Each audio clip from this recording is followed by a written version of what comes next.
We will now enjoy the class reflections presented by Jennifer Barton, followed by the slideshow prepared by the nursing class of 2022. So Jennifer.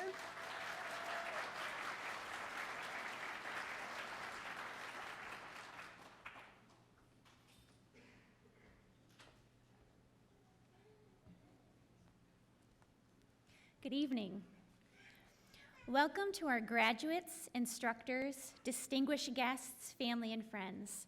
Thank you for being here to celebrate with us. To my fellow soon-to-be graduate nurses, there were moments some of us thought we would never see this day, but here we are. The road to this point has had its ups and downs, and we've stumbled. We've drawn blanks during MedPass. Didn't know at first we had to turn on our stethoscope. We just thought we just suddenly went deaf. We've snipped things, like tubes coming out of patients, that most definitely shouldn't have been snipped. But to the general public in the audience, I can assure you no patients were harmed in the making of these nurses. So for a moment, let's reflect on the road which led us to this day. Let's take it all the way back to August 2020. We have received our acceptance letter. Probably we have all picked up our big box of books. I know I had, and I opened the box, stacked the books, and realized they were just about as tall as my youngest at the time. And I said, "Sweet baby Jesus, what am I getting myself into?" It was August 2020 that we also received a big packet in the mail that told us the Cherokee uniform number we needed, how to wear our hair, the precise placement of our patch, 2 finger breadths from the left shoulder seam, and also included was jump start information. The first time we laid eyes on one another as a class was in the form of little 1x1 boxes on a computer monitor. And that's the day I fell in love with each and every one of you.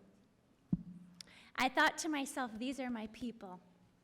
And I felt at that moment so eerily connected to you as if we might be perhaps preparing for some great Hunger Games quest. And now let's take a stroll through our 4 semesters. First semester, masks, quarantines, our first critical element, dum, dum, dum. Do you remember how ridiculously serious we took our first critical element, which was only vital signs, which we can do in our sleep now? I acted like the fate of the universe hinged upon whether I could put a pulse ox on a finger, swipe a thermometer over someone's forehead, take a blood pressure, count a pulse. Tough stuff. It felt like the semester was just getting started when we learned we were going to be put into complete shutdown, and then we had to try to go to nursing school from our kitchen tables and living room couches. Then came semester 2, with its online simulations where we clicked a million buttons because we could never get a reasonable score, Respondus, internet issues, and just when we thought we had a grasp on care plans, came maternity care plans. Third semester brought along with it some normalcy, but third semester, need I say more? I definitely don't need to say more. Those in the white scrubs know exactly what I'm talking about. Third semester was the semester during which I thought to myself, I can explain how much work there is and how much you need to know and how much your life will be turned upside down, but there is no one that can understand, comprehend, or even empathize with the rigors of this program unless you were in it. Third semester had us all awaiting Blackboard notifications, and we knew it was the quiz or exam grade that we needed to see, but by golly, we didn't want to look. We asked what page, what chapter, what book. Third semester also brought with it pharmacology, which just made third semester all the more worser. Which leads to fourth semester. We were met with more vaccine mandates, PowerPoints, and more PowerPoints. In fact, approximately 3,859 slides just this semester, give or take a couple hundred. Maybe one has been updated, revised since we've been here. We had mispronunciations galore, Thank you, Mark. COVID still was lurking and we had more COVID testing, but a bright light. As a matter of fact, just about 2 months ago was the first time we were able to sit in a class without a mask. Then we had seminar with its projects and our question marks, resumes, cover letters, applications, interviews, acceptance of employment for many of you. It's been a wild and crazy and frustrating ride, and I really wouldn't wish the rigor of this program on my worst enemy. But at the same time, I know when we, as almost graduate nurses of the flagship, reflect back, we can probably all attest we wouldn't be the nurses we are today if it wasn't for that rigor. I am very proud to be a graduate of Jefferson's renowned nursing program. And now I'd like to take this reflection down a slightly different path. The first part of the speech was more for the graduates, but this next portion is more for our family and friends. In just a short while, you are going to see 35 men and women walk across the stage, and there are 2 things that I hope you will do. The first is this. As each graduate's name is spoken, think about this. You will see young freshies, fresh out of high school, and some graduates who are a bit more seasoned. You will see people from all over the United States and some who have been all over the world.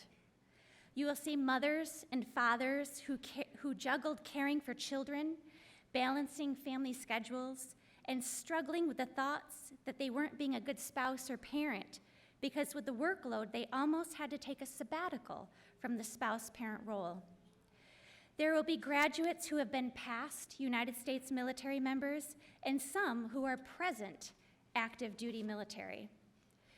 You will see people who as students delivered babies, spoke to patients who contemplated taking their own lives and some who attempted dozens of times. They have consoled family members coming to terms with end-of-life care and sometimes consoled patients doing the same. They have worked in the ER, OR, ICU, med-surg floor, maternity, etc., etc.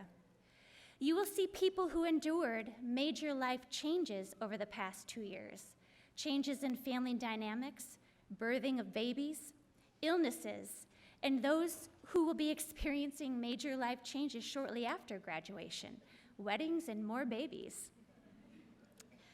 The second thing I wish you would do as you are watching the graduates walk the stage is this. Wish with all your might that they always see those for whom they care for as people. I remember one of our first days of lab, we watched a video titled See Me, and it was from the point of view of a patient. Over the course of the past couple of years, I revisited that video, not because I felt I was growing callous to the care or the profession, but because I wanted to revisit the feeling that resonated inside of me from watching it the first time.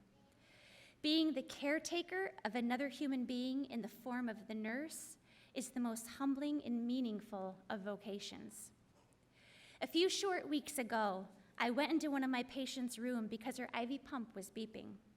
She was an elderly woman who was so small the bed just swallowed her up. I fixed the pump and asked how she was feeling, and she began to tell me her story. She told me that the chemo didn't work this time, and she had made the decision to go on hospice care. She also told me her husband was having a hard time with her decision, but they don't really talk about it. As I listened to her, I found myself diving into her eyes, and I saw her as a young girl with pigtails, playing games with friends. I saw her as a teenage schoolgirl with a sparkle in her eyes, trying to catch the look of the boys. Then she was in white, walking down the aisle to the man she loved. For a split second, I saw her raising children and then being diagnosed, beating it once, only to be diagnosed for a second time. Then we were back to the present.